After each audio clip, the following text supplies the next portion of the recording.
Welcome to First Congregational United Church of Christ, Boulder. This is the audio version of the weekly devotional. We hope you will tune in every week to listen to the latest offering written by a member of our congregation. Also, feel free to check out our YouTube channel to watch First Cong's Sunday church services. Thank you. Inviting Others by Linda Coach. Lately, God has been challenging me to look more closely at how Jesus interacted with people. While that isn't anything new, the focus has been on asking the question, how did Jesus invite people to join or become more involved? So I have been reading the Gospels with that question in mind.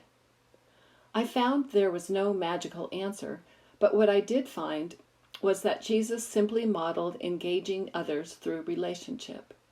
He engaged others in multiple ways in his daily life. Sometimes Jesus took the initiative and made a request. Come, follow me. Or, will you give me a drink? After that initiation, a conversation would take place. Sometimes another person initiated the conversation and Jesus responded. There were times when a third party started a conversation and Jesus would reply, which led to a group discussion. I also read that when someone initiated conversation with Jesus, he stopped what he was doing and he interacted with that person. While this isn't magical, it seems simple.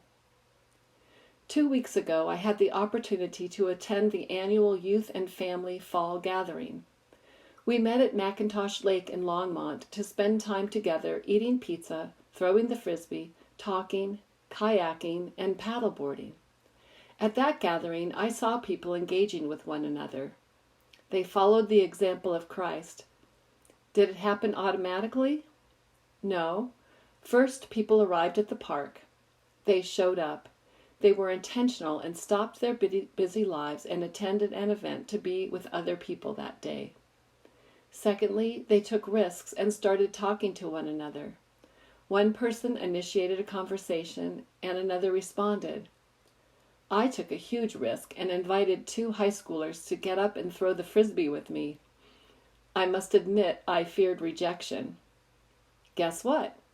They said, sure. That's a pretty positive response from high schoolers. We threw the frisbee together and laughed. We weren't good at it, as our world record was only 5 consecutive catches, but we had fun and more conversations followed. That day I witnessed parents asking their children if they wanted to kayak. Some participated reluctantly and others were more enthusiastic. Later the students were kayaking with one another. One first-time paddleboarder even asked her parents if she could get a paddleboard. She was hooked. How did that happen? Her parents modeled engagement, she engaged, and now she has found a new joy in life. Jesus lived his life by engaging in relationship with people. He initiated conversations with others. He took the risk of being rejected. We all know that because of the gospel message Jesus preached, he was rejected by those in power. But Jesus continued and invited those who would listen. He responded when others engaged him. He was intentional in stopping his busy life to really talk with people. How often do I get so caught up in my to-do list that I don't stop and really talk to people? Maybe I did find a magical answer to my original question. Maybe the magic is relationship.